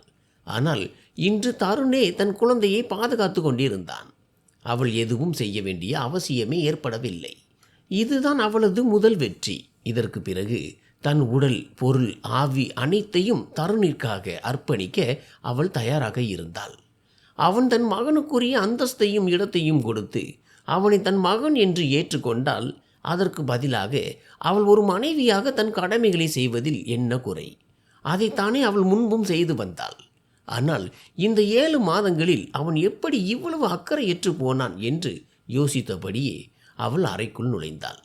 அங்கே அவன் குழந்தையை மிகவும் கவனமாக படுக்கையில் கிடத்தி கொண்டிருந்தான். ஆனால் குழந்தை விழித்து கொண்டு அழத் தொடங்கியது. பிரியாவின் இதயம் குழந்தையை தன் மடியில் ஏந்தி கொள்ள துடித்தது. ஆனால் தருண் அருகில் இருக்கும் வரை குழந்தையை தன் நெஞ்சோடு அணைத்து கொள்ள அவளுக்கு துணிச்சல் வரவில்லை. இவன் அழுகையை நிறுத்தவே மாட்டான் போல் இருக்கிறது. பிரியா, அவனுக்கு பால் கொடு, சீக்கிரம் இங்கே வா என்று அவன் கட்டளை இடுவது போல் சொன்னான். பிரியா நடுங்கிக் கொண்டே அவன் அருகில் அமர்ந்தாள். பிரதீப்பை தன் மடியில் ஏந்தி அணைத்து கொண்டு அவனை அமைதிப்படுத்த முயன்றாள். ஆனால் அவனது சிறு விக்கல் நின்றபாடு இல்லை. என்ன இது? அவனுக்கு பசிக்கிறது, நீ சும்மா அணைத்து கொண்டு மட்டும் இருக்கிறாய், பால் கொடு என்று அவன் கோபத்தில் கத்தி கொண்டிருந்தான். நீங்கள் கொஞ்சம் வெளியே போறீர்களா? அவனை அங்கிருந்து எப்படி நகர்த்துவது என்று அவளுக்கு தெரியவில்லை. முட்டல்தனமாக பேசாதே, இப்பொழுதே அவனுக்கு பால் கொடு, என் முன்னால் தான். இதை நான் முன்பு பார்த்ததில்லையா என்ன? சீக்கிரம் செய், இல்லை என்றால் நானே என்று அவன் முன்னே வந்தான். இல்லை, நானே பால் கொடுத்து விடுகிறேன் என்று அவள் பதற்றத்துடன் முகத்தை திருப்பி கொண்டு சொன்னதும் தருண் அங்கேயே நின்றான். மிகுந்த சிரமத்துடன் வெட்கத்தை ஒருபுறம் தள்ளிவிட்டு அவள் மெல்ல தன் உடையை சரி செய்து குழந்தைக்கு பால் புகட்ட முயன்றாள். மருத்துவமனையில் நர்சு உதவி செய்தார். ஆனால் இப்போது இந்த சிறு குழந்தைக்கு எப்படி புகட்டுவது என்று அவளுக்கு தெரியவில்லை. அவள் வெகு நேரமாக போராடி கொண்டிருந்தாள். என்னதான் பிரச்சனை? இவன் ஏன் அழுது கொண்டே இருக்கிறான் என்று அவளது முதுகுக்கு பின்னால் இருந்து கேட்டான். பிரியா கண்ணீர் மல்க அவனை திரும்பி பார்த்தாள். அவன் குடிக்க மாட்டேன் என்கிறான் என்று ஒரு குழந்தையைப் போல விக்கி கொண்டே சொன்னாள். அவள் தருணிடம் புகார் செய்வது போல இருந்தது. அடுத்த நொடியே அவன் ஒரு நீண்ட பெருமூச்சு விட்டு அவள் அருகே வந்து அமர்ந்து அவளது சிரமத்தை போக்கினான். மிகுந்த அன்போடு பிரதீப்பை சரியான முறையில் அவளிடம் அணைத்து வைத்தான். பிரியாவிற்கு ஒரு கணம் நிம்மதி ஏற்பட்டது. அந்த சிறு பிரதீப் இப்போது அமைதியாக பால் குடிக்க தொடங்கினான். அந்த அறையில் முதன் முறையாக பதற்றத்திற்கு பதிலாக ஒரு லேசான நிம்மதி பரவியது. அந்த தாய் தந்தை இருவரும் அவனையே இமைக்காமல் பார்த்து கொண்டிருந்தனர். கடவுள் இன்று அவர்களுக்கு ஒரு அழகிய பொம்மையை அல்லவா பரிசளித்திருந்தார். அதை பாதுகாக்க வேண்டியது அவர்கள் இருவரின் கடமை. வெகு நேரம் பிரதீப் தன் பசியை தீர்த்து கொண்டான். தருண் குளிப்பதற்காக குளியலறைக்கு சென்றான். பிரியா இன்னும் அதே நிலையில்தான் அமர்ந்திருந்தாள். ஆனால் அவளது முகத்தில் களைப்பு தெளிவாக தெரிந்தது. அவள் அடிக்கடி தன் இடுப்பை பிடித்து கொண்டிருந்தாள். வெளியே வந்த தருண் வேகமாக கையில் தலையணைகளை எடுத்து கொண்டு வந்து அவள் சாய்ந்து அமர்வதற்கு வசதியாக பின்னால் வைத்தான். பிரியா ஆச்சரியத்துடன் அவனை பார்த்தாள். அவன் எப்போதிலிருந்து இவ்வளவு அக்கறை காட்டத் தொடங்கினான்? இன்னும் அந்த 7-8 மாதங்களுக்கான கணக்குகளை அவன் தீர்க்க வேண்டியிருந்தது. பிரதீப் உறங்கிவிட்டான். பிரியா அவனை தன் நெஞ்சோடு அணைத்து பால் செரிமானமாவதற்காக தட்டி கொடுக்க முயன்றாள். ஆனால் தருண் அவளிடமிருந்து பிரதீப்பை வாங்கி தன் நெஞ்சோடு அணைத்து கொண்டான். போய் முதலில் குளித்துவிட்டு வா, சீக்கிரம். கடந்த 2 நாட்களாக அவளை ஒரே உடையில் களைந்த கூந்தலுடன் அவன் பார்த்து கொண்டிருந்தான். அவளது நெற்றியில் விழுந்திருந்த கூந்தலை ஒதுக்கிவிட்டபடி அவன் இதை சொல்லிவிட்டு முகத்தை திருப்பி கொண்டான். பிரியா ஒரு முறை தன்னைத்தானே பார்த்து கொண்டாள். ஒருவித சங்கடத்துடன் எழுந்தாள். ஆனால் திடீரென்று தலை சுற்றவே மீண்டும் படுக்கையிலேயே விழுந்தாள். தருணின் முகம் மறுபுறம் இருந்ததால் அவனால் அதை பார்க்க முடியவில்லை. அவன் தன் குழந்தையுடன் எவ்வளவு மும்முரமாக இருந்தான் என்றால் பிரியாவையே மறந்துவிட்டான். பிறகு ஒரு வழியாக தன்னை தேற்றி கொண்டு பிரியா தைரியத்தை வரவழைத்து கொண்டாள். புருவத்தை சுருக்கியபடி குளியலறைக்குள் நுழைந்தாள். தருண் பிரதீப்பை படுக்கையில் கிடத்தி அவனை சுற்றி மிகவும் கவனமாக தலையணைகளை வைத்தான். அவன் ஒரு சிறந்த தந்தையாக இருப்பதற்கான அனைத்து முயற்சிகளையும் செய்து கொண்டிருந்தான். ஒருவேளை அவன் நிச்சயமாகவே ஒரு நல்ல தந்தையாக இருக்கக்கூடும். ஒரு நீண்ட பெருமூச்சு விட்டு வேலைக்கார பெண்ணிடம் அறைக்கு உணவு கொண்டு வருமாறு கூறினான். கடந்த 2 நாட்களில் பிரியா குழந்தைக்கு பல முறை பால் புகட்டி இருக்கிறாள் என்பதும், உணவென்று பார்த்தால் மிக குறைவாகவே சாப்பிடுகிறாள் என்பதும் அவனுக்கு தெரியும். இப்போது அவளுக்கு தலை சுற்றியதையும் அவன் கவனித்திருந்தான். அவள் குளித்துவிட்டு வெளியே வருவதற்குள் உணவு வந்துவிட்டது. அவள் இப்போது மிகவும் பொலிவாக தெரிந்தாள். அந்த இக்கட்டான நிலையிலிருந்து வெளியே வந்த பிறகு பிரியாவிற்கு தனது உடல் மிகவும் லேசானது போல தோன்றியது. இங்கே வா, வந்து சாப்பிடு. அவள் படுக்கையின் ஒருபுறம் செல்வதை பார்த்து அவன் சொன்னான். பிரியா ஆச்சரியத்துடன் அவனை பார்த்துவிட்டு அவன் அமர்ந்திருந்த சோபாவை நோக்கி நடந்தாள். அதிகமாக எந்த தவறான எண்ணமும் வைத்து கொள்ளாதே. நீ என் குழந்தைக்கு பால் புகட்டுகிறாய். உனக்கு நல்ல உணவு கொடுக்க வேண்டியது என் கடமை. அந்த உரிமை எனக்கு இருக்கிறது. ஏதோ சாதாரணமான விஷயம் போல அவன் இதை சொன்னான். ஆனால் அவனது குரலில் மறைந்திருந்த அந்த நெருக்கம் பிரியாவின் இதயத்தை தொட்டது. பிரதீப் என் மகன் என்று மெதுவாக ஒரு பெருமூச்சு விட்டு சினுங்கியபடி அவள் கூறினாள். அந்த அறையில் ஒரு கணம் நிசப்தம் நிலவியது. பெயர் கூட நான் தான் வைத்தேன். அப்படி இருக்க அவனை உன்னுடைய மகன் என்று மட்டும் நீ எப்படி சொல்ல முடியும் என்று மிக குளிர்ந்த குரலில் கேட்டபடி தட்டில் சாதத்தை பரிமாறி அவளிடம் ஒரு ஸ்பூனை நீட்டினான். நானே சாப்பிட்டுக் கொள்கிறேன் என்று அவனிடமிருந்து தட்டை வாங்கி கொண்டாள். நிச்சயமாக வயிறு நிறைய சாப்பிடு. என் மகனின் பசியை தீர்ப்பது மட்டும் உன் வேலை அல்ல, உன்னையும் நீ கவனித்து கொள்ள வேண்டும் என்று சோபாவில் சாய்ந்து அமர்ந்தபடி கூறினான். அவனது பேச்சின் ஆழமான அர்த்தம் பிரியாவிற்கு புரிந்தது. இப்போது அதற்கு சாத்தியம் இல்லை. இன்னும் 1.5 மாதங்கள் நீங்கள் என்னிடமிருந்து விலகித்தான் இருக்க வேண்டும் என்று தைரியத்தை வரவழைத்து கூறினாள். அவளை தற்காலிகமாக தள்ளி வைக்க அவளுக்கு தெரிந்த ஒரே வழி அதுதான். எனக்கு தெரியும், கவலைப்படாதே. 7 மாதங்கள் என்னை கட்டுப்படுத்தி கொண்ட என்னால் இந்த 1.5 மாதங்கள் இருக்க முடியாதா? அதுவரை நீ நிம்மதியாக சாப்பிட்டு உன் உடலை தேற்றிக்கொள் என்றான். பிரியாவின் ஆன்மா ஒரு கணம் நடுங்கியது. ஆனால் அதே சமயம் அவன் இப்போதைக்கு தன்னை நெருங்க மாட்டான் என்ற நிம்மதியும் அவளுக்குள் இறங்கியது. ஆனால் அவளது அந்த எண்ணம் தவறானது என்று சீக்கிரமே நிரூபணமானது. அவன் ஒவ்வொரு இரவும் அவளிடம் வந்தான். அவள் அருகில் வந்து மிகவும் மென்மையாக தன் காதலை அவளது உடலில் பதிப்பான். ஆனால் எல்லாவற்றையும் ஒரு எல்லைக்குள்ளேயே நிறுத்தி விடுவான். அவன் எப்படி தன்னை இவ்வளவு தூரம் கட்டுப்படுத்திக் கொள்கிறான் என்பது அவளுக்கு புரியவில்லை. அவன் தன் முடிவில் உறுதியாக இருந்தான். அந்த 1.5 மாத காத்திருப்பை அவன் மதித்தான். 3 வாரங்களுக்கு பிறகு ஒரு காலை வேளையில் அவன் தயாராகி கொண்டிருந்தான். திடீரென கதவு திறக்கப்பட சூரியனின் பொன்னிற கதிர்கள் உள்ளே நுழைந்தன. பிரியா பாதி உறக்கத்திலேயே பிரதீப்பிற்கு பால் புகட்டி கொண்டிருந்தாள். அவள் பாதி உறக்கத்திலும் பாதி விழிப்பிலுமாக படுக்கையில் கிடந்தாள். தருண் அலுவலகம் செல்ல தயாராகி கொண்டே கண்ணாடின் வழியாக அவளை பார்த்து கொண்டிருந்தான். அப்போது திடீரென ஸ்ரேயா கதவை படார் என்று திறந்து கொண்டு உள்ளே நுழைய தருணின் கண்கள் கோபத்தில் சிவந்தன. எல்லைக்குள் இரு, அறைக்குள் வர இதுதான் முறையா என்று அவன் ஆத்திரத்தில் கத்தினான். நீங்கள் அவளை எப்படி மீண்டும் அழைத்து வரலாம்? அவள் ஏற்கனவே இங்கிருந்து போய்விட்டாள் தானே என்று ஸ்ரேயா அழுகை கலந்த குரலில் கேட்டாள். தருண் பிரியாவை மீண்டும் அழைத்து வந்த உண்மை தெரியாமல் சேரன் தன் மகளை ஏற்கனவே வெளிநாட்டிற்கு அனுப்பி வைத்திருந்தார். தன் மகள் இன்னும் மன ரீதியாக பாதிக்கப்படுவதை அவர் விரும்பவில்லை. அதனால்தான் அவளை கனடாவுக்கு அனுப்பி வைப்பதே சிறந்தது என்று அவர் கருதினார். ஆனால் எவ்வளவு காலத்திற்கு உண்மையை மறைக்க முடியும்? ஒரு நாள் தெரிந்தே தீரும். சேரனின் மகளுக்கு இந்த செய்தி எட்டியவுடன் அவள் ஒரு புயலை போல இந்தியாவிற்கு வந்து சேர்ந்தாள். பிரியா மீண்டும் திரும்புவாள் என்று அவள் கனவிலும் நினைக்கவில்லை. சென்று 7 மாதங்களுக்கு மேல் ஆகிவிட்ட பிறகு தருண் அவளை எப்படி மீண்டும் ஏற்றுக்கொள்வான் என்பது அவளது கேள்வியாக இருந்தது.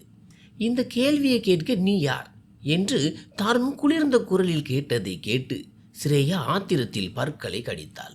தருண், அவள் உங்கள் வாழ்க்கையிலிருந்து விலகிவிட்டாள். பிறகு எப்படி மீண்டும் வந்தாள்? இத்தனை மாதங்கள் அவள் எங்கே இருந்தாள்? யாருடன் இருந்தாள் என்று நீங்கள் கேட்டீர்களா? நிறுத்து உன் முட்டாள்தனமான பேச்சை என்று அவன் உரத்த குரலில் கர்ச்சித்தான். ஆழ்ந்த உறக்கத்தில் இருந்த பிரதீப் பயத்தில் விழித்து கொண்டு அழத் தொடங்கினான். பிரியா பதற்றத்துடன் குழந்தையை தன் நெஞ்சோடு அணைத்து தட்டி கொடுத்தாள். தருண் ஒரு முறை தன் மகனை பார்த்துவிட்டு தன் கண்களை தாழ்த்தி கொண்டான். பிறகு ஸ்ரேயாவின் மணிக்கட்டை வலுவாக பிடித்து அவளை அறையில் இருந்து வெளியே இழுத்து சென்றான். தருண் அவளது மணிக்கட்டை தொட்டது பிரியாவிற்கு ஒரு கணம் உறுத்தலாக இருந்தது. என் அறை, என் மனைவி, என் குழந்தை, இவர்களிடமிருந்து விலகியிரு. ஒவ்வொரு முறையும் நான் உன்னை மன்னிப்பேன் என்று நினைக்காதே, புரிகிறதா என்று அவன் எச்சரித்தான். ஸ்ரேயாவுக்கு விஷயம் புரிந்தது. அவனை சற்றென்று உதறிவிட்டு அவள் அங்கேயே நின்று விட்டாள். தருண் வேகமான அடிகளுடன் மீண்டும் உள்ளே வந்து தன் குழந்தையை நோக்கி நடந்தான். பிரதீப்பை மடியில் வைத்திருந்த பிரியாவிடமிருந்து தருண் குழந்தையை வாங்கி தன் நெஞ்சோடு அணைத்து கொண்டான். கோட் சூட்டு அணிந்து கம்பீரமாக தயாராக இருந்த அந்த மனிதன் இப்போது தன் குழந்தையிடம் மிகுந்த அன்பை பொழிந்து கொண்டிருந்தான். பிரியாவின் அத்தனை மனக்குறைகளும் மெல்ல மறைந்தன. எல்லா தந்தையருமே தன் பிள்ளைகள் மீது அன்பு வைத்திருப்பார்கள். ஆனால் பிரதீப் மீது தருண் வைத்திருக்கும் அன்பு மிகவும் தனித்துவமாக தெரிந்தது. பிரதீப் உறங்கிய பிறகு அவனை மிகவும் கவனமாக படுக்கையில் கிடத்தினான். அவனது நெற்றியில் முத்தமிட்டு விட்டு பின்வாங்கினான். உன்னுடைய இந்த செயல் என்னை மற்றவர்கள் முன்னால் தலை நிமிர்ந்து நிற்க முடியாமல் செய்துவிட்டது. வீட்டை விட்டு ஓடிப்போய் என் கௌரவத்தை சீரழித்தாயே. அதை நான் மறக்கவும் மாட்டேன், உன்னை மறக்க விடவும் மாட்டேன் என்று அவன் பற்களை கடித்தபடி சொன்னான். இதை கேட்டதும் பிரியாவிற்கு உடல் சிலிர்த்தது. குழந்தை உறங்கிவிட்டான். அதனால் அவள் எதுவும் பேசவில்லை. பிறகு பிரியாவின் வாழ்க்கையில் திடீரென ஒரு புதிய புயல் வீசியது. தருணின் அம்மா தோழியின் மகன் அந்த மாளிகையில் வந்து தங்கினான். அவன் வேண்டுமென்றே பிரியாவிடம் பேச முயற்சி செய்தான். பிரியா 2-3 முறை அவனை தடுத்தாள். ஆனால் அவன் அவளது மாமியாரின் தோழியின் மகன் என்பதால் மேற்கொண்டு எதுவும் பேசாமல் அமைதியானாள். எங்கே தன் குழந்தைக்கு ஏதேனும் தீங்கு நேர்ந்து விடுமோ என்று பயந்தாள். ஒரு முறை அவள் தன் கணவன் தருணிடம் இதை பற்றி சொல்ல நினைத்தாள். ஆனால் அவன் எப்போதுதான் அவளிடம் நேராக பேசினான். அவள் எதையாவது சொல்ல துணியும் போதெல்லாம் அவன் முகத்தை திருப்பிக் கொண்டு கோபமாக பேசிவிடுவான். ஆரம்பத்தில் அவளிடம் ஓரளவு பேசி கொண்டிருந்தவன் இப்போது முற்றிலும் மௌனமாகிவிட்டான். அவளிடம் எந்தவித நெருக்கத்தையும் அவன் காட்டவில்லை. இரவில் அவளை அணைத்து கொண்டு உறங்குவதையும் நிறுத்திவிட்டான். மகனின் அருகில் படுத்துக்கொண்டே அவனையே பார்த்தபடி உறங்கி விடுவான். மறுபுறம் படுத்திருக்கும் பிரியா அவனையே பார்த்து கொண்டிருப்பாள். அந்த 1.5 மாத காலமும் முடிந்துவிட்டது. ஆனாலும் தருண் அவள் அருகே வரவில்லை. இந்த விஷயம் பிரியாவை மிகவும் காயப்படுத்தியது. அவன் ஏன் திடீரென பின்வாங்கினான்? அவளால் இதை மன ரீதியாக ஏற்றுக்கொள்ள முடியவில்லை. இதனால் அவள் எரிச்சலடைய தொடங்கினாள். அவள் மாமியாரின் தோழியின் மகனை பற்றி தருணிடம் புகார் செய்யவில்லை என்றாலும் தருண் நிலைமையை புரிந்து கொண்டு அவனை வீட்டை விட்டு வெளியேற்றி விட்டான். ஆனால் தன்னை திரும்பி பார்க்க கூட தயாராக இல்லாத தருணிடம் நெருக்கமாக இருக்க வேண்டும் என்று பிரியாவின் இதயம் ஏங்கியது. ட்ரெஸ்ஸிங் டேபிள் முன்னால் அமர்ந்து அவள் ஆழ்ந்த சிந்தனையில் இருந்தாள். பிரதீப் அழுது கொண்டிருந்தான். திடீரென தருண் உள்ளே வந்தான். அங்கு நிலவும் சூழலை பார்த்துவிட்டு இதழ்களை இறுக மூடியபடி பிரதீப்பை தூக்கி தன் நெஞ்சோடு அணைத்து கொண்டான். தந்தையின் அன்பை உணர்ந்த குழந்தை அமைதியானான். பிரியா இன்னும் அவன் பக்கம் கவனம் செலுத்தவில்லை. குழந்தையை அமைதிப்படுத்தி நெஞ்சோடு அணைத்தபடி தருண் பிரியாவிற்கு அருகில் வந்தான். உன் கற்பனை உலகத்திலிருந்து வெளியே வந்து கொஞ்சம் குழந்தை மீது கவனம் செலுத்து என்று அவன் கடுமையாக ஏளனம் செய்தான். பிரியா திரும்பி அவனை ஒரு மேலோட்டமான பார்வையால் அளவெடுத்தாள். உங்களுக்கு நேரம் கிடைத்து விட்டதோ ஐயா, என்னை வசைப்பாடுவதற்கு என்று அவள் மனதிற்குள் நினைத்து கொண்டாள். தன் முகத்தை திருப்பிக் கொண்டு அங்கிருந்து எழுந்தாள். தருண் அவளது அந்த திமிரான போக்கையே பார்த்து கொண்டிருந்தான். குழந்தையை தன்னுடன் சேர்த்து அணைத்தபடி படுக்கைக்கு வந்து அவனுடன் விளையாடத் தொடங்கினான். தந்தையுடன் விளையாடுவதில் குழந்தையும் மகிழ்ச்சி அடைந்தது. அந்த நேரத்தில் பிரியா அறையை விட்டு வெளியேறி விட்டாள். தருணும் அதை பொருட்படுத்தவில்லை. விளையாடி களைத்து போன குழந்தை கொட்டாவி விட்டபடி உறங்கத் தொடங்கினான். தருணிற்கு தன் மகனின் மீது அளவற்ற அன்பு பொங்கியது. குழந்தையை தூக்கி கொண்டு பிரியாவை அழைத்து அவனுக்கு பால் புகட்ட சொல்லலாம் என்று அவன் வெளியே வந்தான். அவன் பிரியாவை அழைக்க முற்பட்ட போது ஒரு அறையில் அவனது பார்வை நிலைத்து நின்றது. அங்கே பிரியா கைகளை கட்டிக்கொண்டு முகத்தில் ஆத்திரத்துடன் ஏதோ ஒரு தீர்ப்புக்காக காத்திருப்பது போல நின்றிருந்தாள். தருண் மெதுவாக கதவை தள்ளினான். அங்கே அவனது அம்மா கையில் துப்பாக்கியுடன் இருப்பதை கண்டான். தருணை அங்கே கண்டதும் இருவரும் அதிர்ச்சியடைந்தனர். என்ன நடக்கிறது இங்கே என்று தருண் தன் புருவங்களை சுருக்கி இருவரையும் பார்த்து கேட்டான். நல்லது தருண், நீயே வந்து விட்டாய். பார், இவள் என்னை கொல்ல வந்திருக்கிறாள். கூடவே பிஸ்டலையும் எடுத்து வந்திருக்கிறாள். நான் தான் அவளிடமிருந்து அதை பிடுங்கினேன். இல்லை என்றால் இவளது அப்பா உன் அப்பாவை கொன்றது போல இவள் என்னை கொண்டிருப்பாள் என்று அம்மா சொன்ன வார்த்தைகள் தருணை குழப்பமடைய செய்தன. அவன் புரியாமல் பிரியாவை பார்த்தான். அவர் சொல்வது சரிதான்.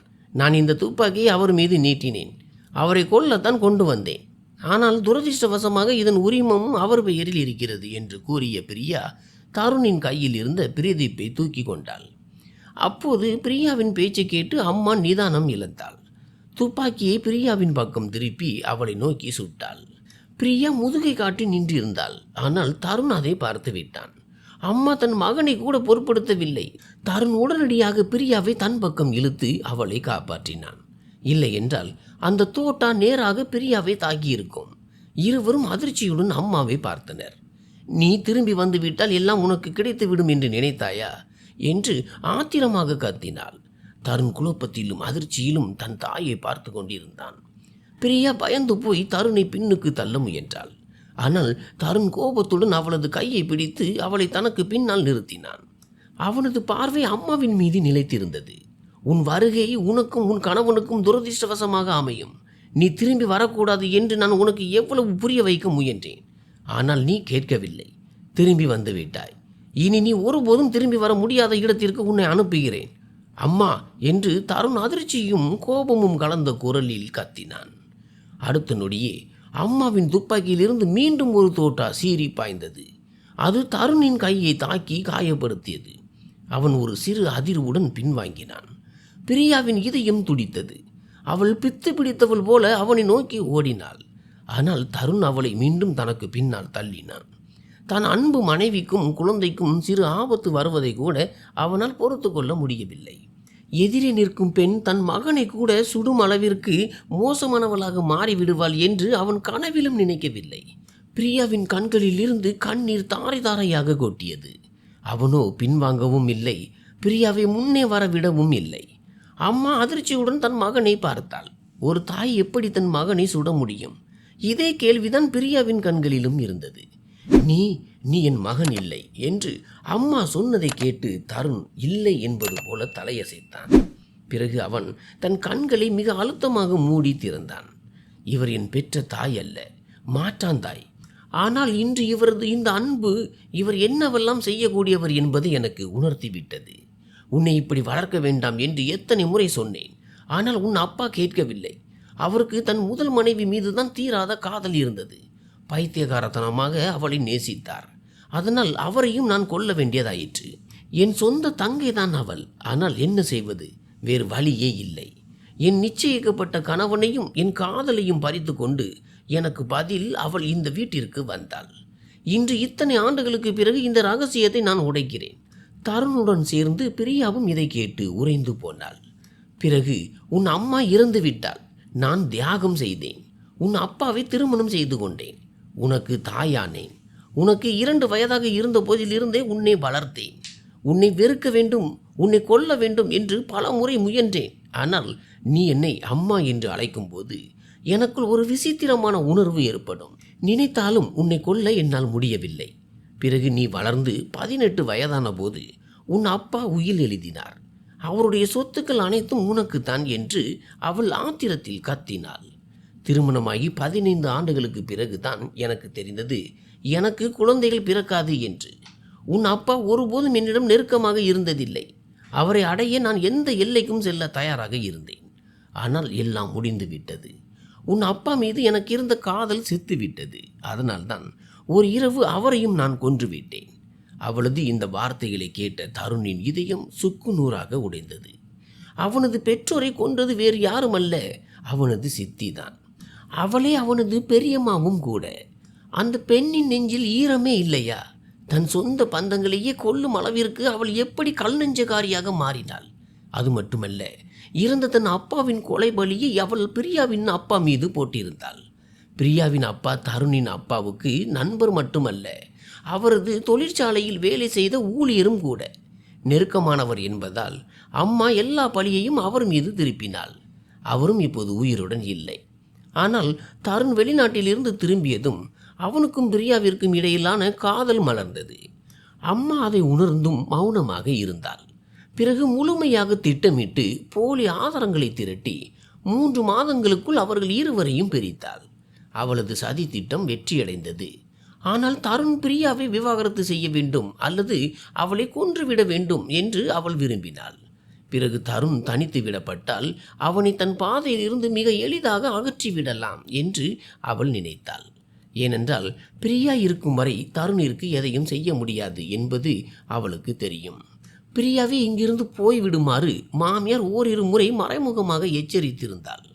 ஆனால் பிரியா அதற்கு சம்மதிக்கவில்லை. பிறகு தருணை தன் வசப்படுத்தி அப்பாவின் மரணத்திற்கு பிரியாவிடம் பழி வாங்குவதாக அவனிடம் சத்தியம் வாங்கினாள்.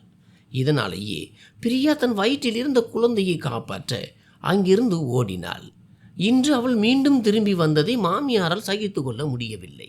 அதனால் உண்மையை சொல்லி தீர்த்து விடுவது நல்லது என அவள் கருதினாள். இவை அனைத்தையும் செய்துவிட்டு நீங்கள் தப்பித்து விடலாம் என்று நினைக்கிறீர்களா? இரத்தம் வெளியேறுவதை தடுக்க தருணின் கையில் தன் துப்பட்டாவை இறுக்கி கட்டியபடி பிரியா மாமியாரை பார்த்து கேட்டாள். உங்கள் இருவரையும் கொன்று புதைத்து விட்டால் என்னை யார் பிடிப்பார்கள் என்று நினைக்கிறாய் என்று மாமியார் வெளிப்படையாக கூறினாள். அவள் மீண்டும் துப்பாக்கியால் சுடுவதற்குள் திடீரென அங்கே காவல்துறை நுழைந்தது. அவர்களுடன் பெண் காவலர்களும் வந்திருந்தனர். அவர்கள் மாமியாரை உடனடியாக கைது செய்தனர். பிரியா ஒரு சிலையைப் போல அதிர்ச்சியில் உறைந்து நின்றாள். இப்படி திடீரென காவல்துறை வரும் என்று அவள் எதிர்பார்க்கவே இல்லை. காவல்துறையை வரவழைத்தது வேறு யாரும் அல்ல, தருண் தான். அவன் அங்கேயே நின்று கொண்டு தன் மொபைல் மூலமாக தன் நண்பரான காவல்துறை அதிகாரிக்கு அழைத்திருந்தான். அம்மா பேசிய அத்தனை உண்மைகளும் அவர்கள் செய்த குற்றங்களும் தருணின் மொபைலில் பதிவாகி இருந்தன. என்னை விடுங்கள், நான் யாரையும் விடமாட்டேன், எல்லாரையும் கொன்று விடுவேன், இது எல்லாம் என்னுடையது, நான் தான் இதற்கு முதலாளி என்று அம்மா பைத்தியம் பிடித்தவள் போல கத்தினாள். அவளது மனநிலை சீராக இல்லை என்பது போல தெரிந்தது. தருண் மிகுந்த வேதனை அடைந்தான். சிறு வயதிலிருந்து தாயாக மதித்த ஒரு பெண் தாய் என்று அழைக்கப்படுவதற்கே தகுதியற்றவளாக இருந்தாள். அவன் அவளிடம் ஒரு வார்த்தை கூட பேசவில்லை. காவல்துறை அவர்களது வாக்குமூலத்தை பெற்றுக்கொண்டு அங்கிருந்து அழைத்து சென்றது. தருணின் நண்பன் செல்லும் முன்பே மருத்துவருக்கு தகவல் கொடுத்திருந்தான். மருத்துவர் வந்ததும் தருணின் காயத்திற்கு மருந்திட்டு கட்டு போட்டார். மருத்துவரும் தருணும் தங்களுக்குள் பேசிக்கொண்டிருந்தனர். ஒருவேளை அவர்கள் பழைய நண்பர்களாக இருக்கலாம். பிரியா அவர்களுக்கு டீ மற்றும் சிற்றுண்டி ஏற்பாடு செய்ய முயன்றபோது மருத்துவர் அதை மறுத்துவிட்டு தருணை கவனித்துக் கொள்ளும்படி அவளிடம் கூறிவிட்டு சென்றார். அவள் முற்றிலும் அமைதியாக இருந்த தருணின் அருகில் சென்று அமர்ந்தாள். பிரியா அவனது தோள் மீது கை வைத்ததும் அவன் அவளை ஏறிட்டு பார்த்தான். நீங்கள் நலமாக இருக்கிறீர்களா? அவள் இப்போதும் அவனை பற்றியே கவலைப்பட்டு கொண்டிருந்தாள். பிரதீப் எங்கே என்று திடீரென தன் மகனை பற்றி அவன் கேட்டதும் பிரியா அருகில் உறங்கிக் கொண்டிருந்த பிரதீப்பை காட்டினாள். அவன் தன் மகனின் பக்கம் திரும்பி அவன் அருகில் படுத்துக்கொண்டு அவனை முத்தமிட தொடங்கினான். அவன் தன் மனதை வெறுமையாக்க விரும்பினான். ஆனால் அவனது இதயம் மிக வேகமாக வலிக்கத் தொடங்கியது. தாயின் அந்த கோரமான முகத்தை பார்த்த பிறகு இன்று அவன் எல்லாவற்றையும் இழந்து விட்டது போன்ற உணர்வு அவனுக்குள் ஏற்பட்டது. பிரியா அவன் அருகில் அமர்ந்து கவலையுடன் அவனது கூந்தலை மென்மையாக வருடி கொடுத்தாள். அவன் அவளது பக்கம் திரும்பி அவளது மடியில் தலை வைத்து தன் கண்களை மூடிக்கொண்டான். அவனது ஒரு துளி கண்ணீர் வழிந்து பிரியாவின் மடியில் விழுந்தது. அவன் உள்ளுக்குள் சிதைந்து போயிருந்தான். இதை கண்ட பிரியாவின் கண்களில் இருந்தும் கண்ணீர் தாரையாக வழிந்தது. எப்போதும் உறுதியாக இருக்கும் அந்த மனிதன் இப்படி உடைந்து போயிருப்பதை அவளால் எப்படி பார்க்க முடியும்? தயவு செய்து தருண், ஏதேனும் பேசுங்கள். உங்கள் இதயத்தில் இருக்கும் வலியை கொட்டி தீர்த்து விடுங்கள். நான் எல்லாவற்றையும் கேட்டுக்கொள்கிறேன். தயவு செய்து இப்படி மௌனமாக புழுங்கி கொண்டு இருக்காதீர்கள். என்னால் பார்க்க முடியவில்லை என்று அவள் கெஞ்சினாள். பிரியா, நான் எல்லாவற்றையும் மறந்துவிட விரும்புகிறேன் என்று அவளது மடியில் முகம் புதைத்தபடி அவனால் இவ்வளவுதான் சொல்ல முடிந்தது. பிரியா அவனது தலையில் முத்தமிட்டு அவனை தன் பக்கம் திருப்பினாள். நான் உங்களுடன் இருக்கிறேன் அல்லவா, இனி ஒருபோதும் உங்களுக்கு தீமை நடக்க விட மாட்டேன் என்று அவனது கன்னங்களை தடவி தன் நெஞ்சோடு அணைத்து கொண்டாள். அவனது நெற்றியில் முத்தமிட்டாள். ஒரு வார்த்தை கூட பேசாமல் அவ்விரு காதலர்களும் ஒருவருக்கொருவர் தங்கள் துயரத்தை பகிர்ந்து கொண்டனர். பெற்ற தாயாக இல்லாவிட்டாலும் பெரியம்மாவாக இல்லாவிட்டாலும் அவளும் ஒரு பெண்தானே. அவளது மனதிற்குள் என் மீது துளியாவது அன்பு இருந்திருக்காதா? தருணின் இந்த உடைந்த கேள்வி அந்த அறையின் மௌனத்தில் நீண்ட நேரம் எதிரொலித்தது. துப்பாக்கி குண்டிலிருந்து உயிர் தப்பிய பிறகு அவன் மீண்டும் அவளது நெஞ்சோடு பலமாக சாய்ந்து கொண்டான். தன் இதயத்தின் வலியை சொல்லிக் கொண்டே இருந்தான். இருக்கலாம், இதிலும் கடவுளின் ஏதோ ஒரு விருப்பம் இருந்திருக்கும். அவர்களை மன்னித்து விடுங்கள் தருண். அவர்களுக்காக இல்லை, நமக்காக, நாம் நிம்மதியாக வாழ்வதற்காக என்று அவள் அவனுக்கு புரிய வைத்து கொண்டிருந்தாள். அந்த வலிமையான துணிச்சலான மனிதன் இன்று ஒரு குழந்தையை போல தலைகுனிந்து அழுது கொண்டிருந்தான். அந்த பிரம்மாண்டமான மனிதன் இப்போது ஒரு மென்மையான பெண்ணின் அணைப்பிற்குள் தன்னை மறைத்து கொண்டிருந்தான். பிரியாவும் அவனை தன் அணைப்பிற்குள் புதைத்து கொண்டாள். திடீரென பிரதீப் அழும் சத்தத்தை கேட்டு இருவரும் திடுக்கிட்டனர். என் குழந்தை என்று தருண் பதற்றத்துடன் சொன்னான். நம்முடைய குழந்தை என்று பிரியா அவனது கன்னத்தை தொட்டு அன்போடு பதிலளித்தாள். தருண் அவளது நெற்றியில் முத்தமிட்டு நம் இருவருடைய உயிர் அவன் என்று கூறி புன்னகைத்தான். 1 வருடத்திற்கு பிறகு நான் மீண்டும் அப்பாவாக வேண்டும். பிரியா, இந்த முறை எனக்கு ஒரு பெண் குழந்தை வேண்டும் என்று தன் காதலில் மீண்டும் மூழ்கினான். அவன் அவளை தன் இதய துடிப்பில் நிரப்பிக் கொண்டான். அவர்களுக்கு இடையே இருந்த அத்தனை மனக்குறைகளும் வார்த்தைகளின்றி மறைந்தன. பல மாத கால இடைவெளி ஒரு நொடியில் காணாமல் போனது. பிரதீப்பின் 2வது பிறந்த நாள் வந்தபோது அந்த மாளிகை முழுவதும் மின் விளக்குகளால் ஜொலித்தது. பிரியாவின் மடியில் இப்போது 2 மாதமே ஆன அவர்களது பெண் குழந்தை இருந்தாள். தம்பதியர் இருவரும் தங்கள் குழந்தைகளை ஏந்தியபடி ஒன்றாக இணைந்து கேக் வெட்டினார்கள். நண்பர்களும் உறவினர்களும் அவர்களது மகிழ்ச்சியில் பங்கெடுக்க அங்கு கூடியிருந்தனர். நன்றி என் அன்பே என்று கூறிய தருண் பிரியாவின் கையால் கேக் சாப்பிட்டபடி அவளது நெற்றியில் முத்தமிட்டான். அந்த நேரத்தில் பெண் குழந்தை தருணின் மடியிலும் பிரதீப் பிரியாவின் மடியிலும் இருக்க ஒரு அழகான குடும்ப புகைப்படம் எடுக்கப்பட்டது.